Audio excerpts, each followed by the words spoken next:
Meanwhile, let's talk about the other Eastern Conference semi. It resumes tomorrow. Boston doing the impossible. The Celtics have done a great job containing Giannis in this series as he's missed 15 shots in each game. On any shot outside of 5 feet, Giannis is shooting just 20%. 6 of 30.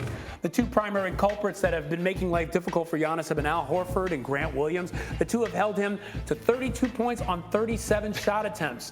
And it's not any easier at the line for Giannis as he's shooting in this series 55%.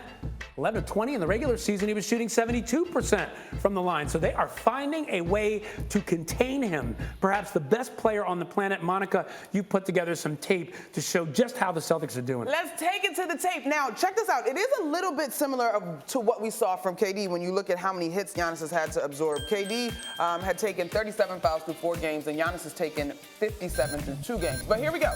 All right, there's a wall here. Al Horford does a great job as primary defender. You saw Bobby Portis highlighted on the wing, and you saw Brook Lopez on the backside. They were both options. Giannis opted for the tougher shot over what turned into 3 Celtics defenders. Here, just a snippet of Grant Williams neglecting everything else. I'm going to stay close to this guy. He does this a lot of times before Giannis even gets the ball in terms of doing your work in advance. Another example, 1, 2, 3.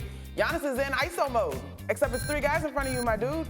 Bobby Portis at the top of the key, Brook Lopez in the corner. 2 guys that are capable of not only hitting that shot, but getting the ball back to Giannis should he dive or repost, create some movement in the half-court set because he is so problematic for the Celtics when he's on the move. And so, to me, those are not complicated adjustments, and I think the growth of Giannis's game is the way he plays it mentally, not solely relying on his physical dominance. So those adjustments I expect him to see. I think that's where he is in terms of his so he can see that adjustment, make it, and we might see a different Giannis in Game 3 in terms of how he plays. So, Alan, why do you believe that Giannis is going to have better luck than KD did against the Celtics D? Well, it's 2 reasons. One, it was the offense that really failed the Bucks, and the fact that the defense, I should say, that the Celtics got off to such a great start and never got their defense. Right. The Bucks are a great defensive team. So with that, I don't think you're in half-court sets nearly as much against their set D. But the other reason is simple. It's coaching. You have a championship coach who's been coaching a very long time, great experience, who understands what he's looking at. They also, by the way, have had 3 days between games. Plenty of time to pour over film. All right, what are they doing and how can we counter? Like that right there, Monica, you pointed out, it's him just being stubborn. Yeah. You're going against a smaller player, a physical defender, and you took a fadeaway jumper? That's just stubbornness. Yeah. Like he'll fix that.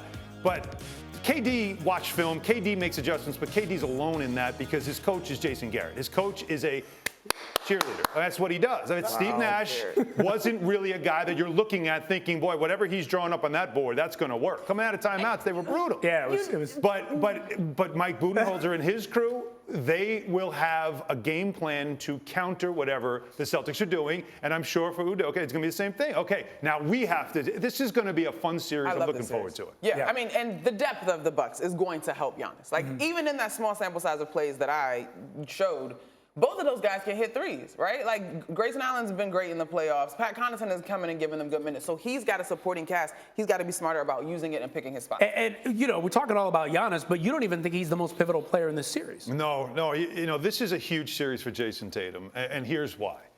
Because for Tatum, this is did you say it was a seat at the table? Bringing a seat to the table, right? yeah. Like he's trying to be that guy that there's levels to all types of greatness. There's obviously the elite players in the league, and you can't have a top 10. That's not elite. It's like 3, 5 players at best are elite. Then after that, of course, you have your next levels.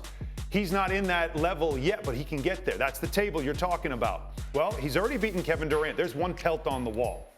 If he beats Giannis, and I know it's a team game, but it's still always about stars.